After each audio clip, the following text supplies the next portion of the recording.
आज हम पढ़ेंगे कक्षा 7 रुचिरा द्वितीय भाग का 5वां पाठ पंचमः पाठ।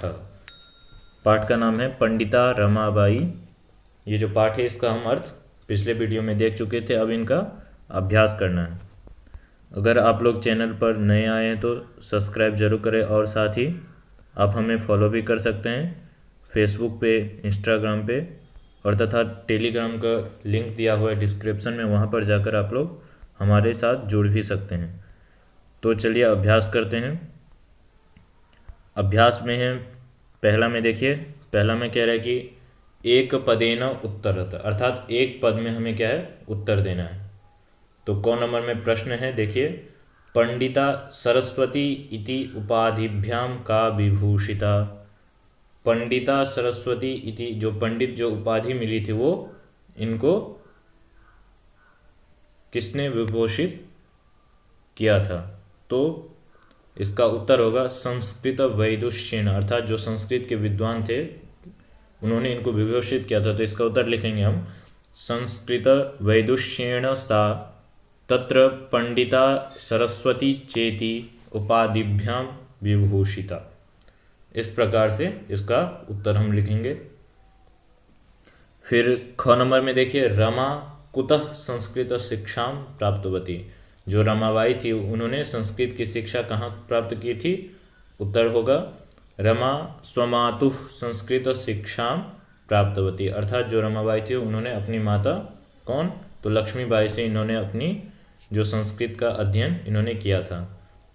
रमाबाई केन सह विवाहम अकरोत्, रमाबाई ने किसके साथ विवाह किया था, तो उत्तर लिखेंगे हम रमाबाई विपिन विहारी दासेन सह विवाहम अकरोत्। फिर घ नंबर में देखिए कासाम शिक्षायै रमाबाई स्वकीयम जीवनम अर्पितवती। किस शिक्षा के लिए रमाबाई ने अपना जीवन जो है वो अर्पण किया था, तो उत्तर होगा नारीणाम शिक्षायै रमाबाई स्वकीयम जीवनम अर्पितवती। फिर ग नंबर में देखिए रमाबाई उच्च शिक्षार्थम कुत्र अगच्छत। रमाबाई जो थी वो उच्च शिक्षा के लिए कहाँ पर गई, तो रमाबाई उच्च शिक्षार्थम इंग्लैंड देशम अगच्छत। फिर इस सब का उत्तर हम लिख दिए, आप लोग लिख लीजिएगा। आगे देखिए, आगे में दूसरा नंबर में दिया हुआ है रेखांकित पदानि आधृत्य प्रश्न निर्माणम कुरुत। यहाँ पर जो वाक्य दिए हुए हैं उसमें रेखांकित अर्थात नीचे जो है सभी में लाइन लगा हुआ है, तो उन शब्द को अधिकार करके हमें क्या है प्रश्न का निर्माण करना है। तो क में देखिए रमायाः पिता समाजस्य प्रतारणाम असहत। तो इस वाक्य को जब हम प्रश्न के रूप में बदलेंगे तो क्या हो जाएगा कस्याः पिता समाजस्य प्रतारणाम असहत। फिर ख नंबर में देखिए पत्युः मरणानन्तरम रमाबाई महाराष्ट्रम प्रत्यागच्छत। तो इसका जब हम प्रश्न के रूप में लिखेंगे कस्य मरण अंतरम रमाबाई महाराष्ट्रम प्रत्यागच्छत। फिर है गौ नंबर में देखिए रमाबाई मुंबई नगरे शारदा सदनम स्थापयत। रमाबाई जो थी वो मुंबई नगर में शारदा सदनम को स्थापित किए थे। तो इसका जब प्रश्नात्मक जब बनाएंगे तो हो जाएगा रमाबाई कुत्र शारदा सदनम स्थापयत।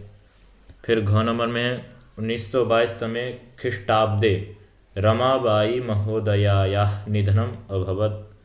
तो इसका जब हम प्रश्न के रूप में लिखेंगे तो हो जाएगा 1922 तमे ख्रीष्टाब्दे कस्याः निधनम अभवत। सरल है इसमें। फिर है ग नंबर में स्त्रयः शिक्षाम लभन्ते स्म। तो इसका लिखेंगे हम कस्मै शिक्षाम लभन्ते स्म। ये सब सरल है, इसमें कोई ज़्यादा कठिनाई नहीं है। अब आगे देखिए तीसरा में कह रहा है कि प्रश्नानाम उत्तराणि लिखत। प्रश्न जो है इनका अब हमें पूर्ण रूप में उत्तर लिखना है। क नंबर में देखिए क्या है रमाबाई किमर्थम आंदोलनम प्रारब्धवती। तो इसका जब हम उत्तर लिखेंगे तो क्या हो जाएगा रमाबाई स्त्रीणां कृते वेदादीनां शास्त्राणां शिक्षायै आंदोलनं प्रारब्धवती। रमाबाई ने स्त्रियों की शिक्षा के लिए वेद आदि की और शास्त्र आदि को पढ़ने के लिए आंदोलन को प्रारंभ किया था। फिर ख नंबर में है निस्सहाया स्त्रयः आश्रमे किम किम लभन्ते स्म।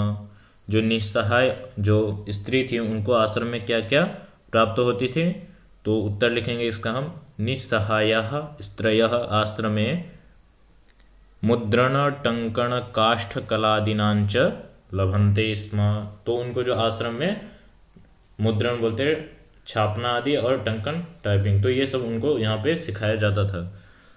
गौ नंबर में है कस्मिन् विषये रमाबाई महोदयायाः योगदानम अस्ति। किस विषय में रमाबाई महोदय जो है उनका विशिष्ट योगदान था, तो समाज सेवायाः अतिरिक्तम लेखन क्षेत्रे अपि रमाबाई महोदयायाः योगदानम अस्ति। समाज सेवा के साथ साथ इनका जो था क्या था, लेखन क्षेत्र में भी ये इन्होंने अपना योगदान प्रदान किया था। केन रचनाद्वयेन रमाबाई प्रशंसिता वर्तते। तो इसका उत्तर लिखेंगे स्त्री धर्म नीति और हाई कास्ट हिंदू विमेन इति रचनाद्वयेन रमाबाई प्रशंसिता वर्तते। फिर आगे देखिए,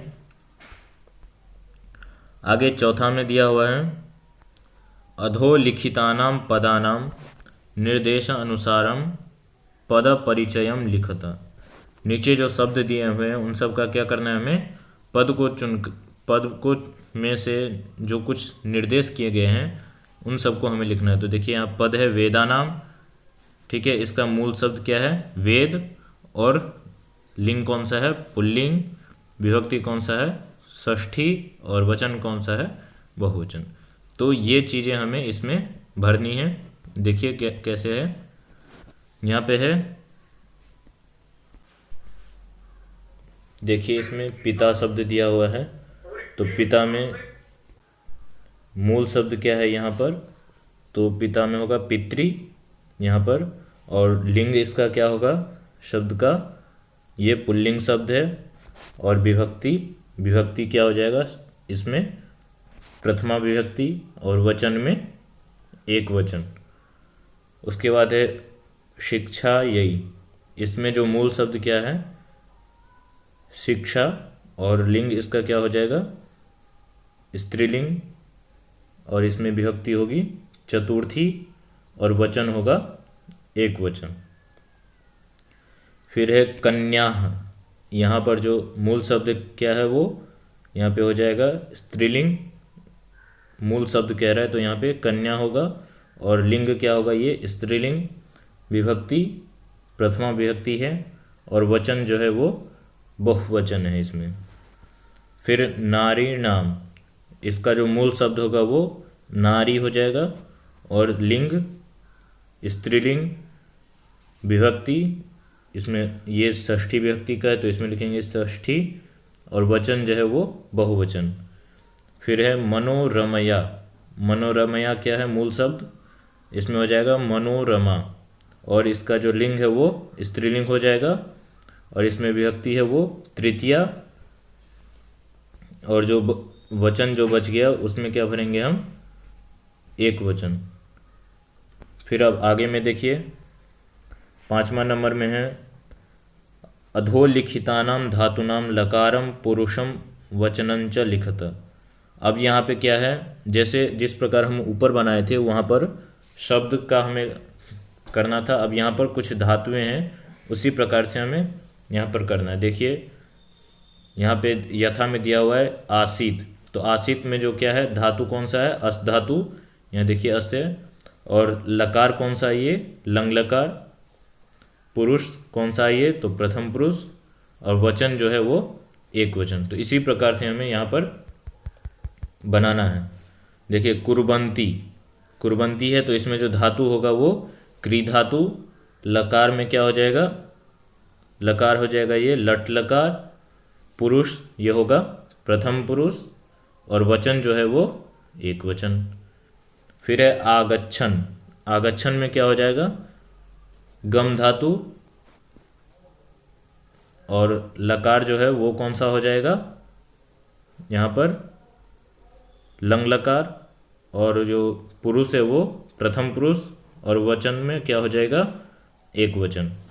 फिर है निवसंती, यहाँ पे देखिए तो ये इसमें जो धातु है वो नि उपसर्ग वस धातु है, उपसर्ग 22 होते हैं।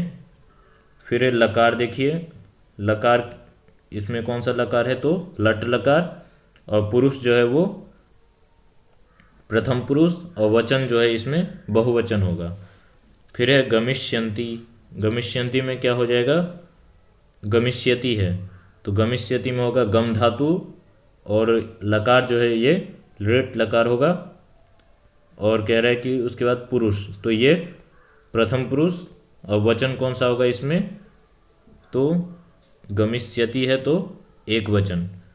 फिर है अकरोत, अकरोत में क्री धातु हो जाएगा, लकार कह रहा है तो लंग लकार, और पुरुष प्रथम पुरुष, और वचन जो है वो एक वचन।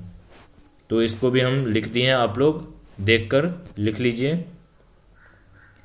अगला में देखिए छठा में क्या है, छठा नंबर में कह रहा है कि अधोलिखितानि वाक्यानि घटनाक्रम अनुसारम लिखत, इन सभी वाक्यों का घटनाक्रम के अनुसार हमें वाक्य लगाना है।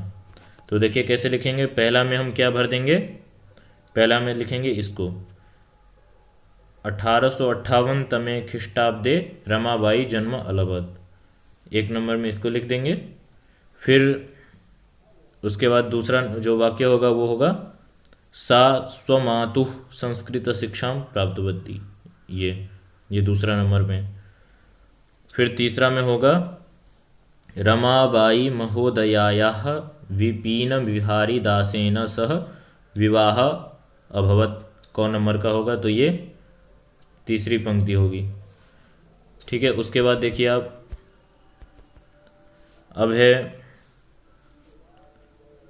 इसमें हो जाएगा सा उच्च शिक्षार्थम इंग्लैंड देशम गतवती, ये वाला 3 तक हम लिख दिए थे, ये हो जाएगा चौथा नंबर। ठीक है, उसके बाद हो जाएगा सा मुंबई नगरे शारदा सदनम स्थापयत, ये 5वां नंबर में हो जाएगा। और जो बच गया छठा नंबर, ये घोज है, ये छठा नंबर में। तो इस प्रकार से सभी को क्रम से आप लोग लिख लेंगे, हम लिख दिए हैं।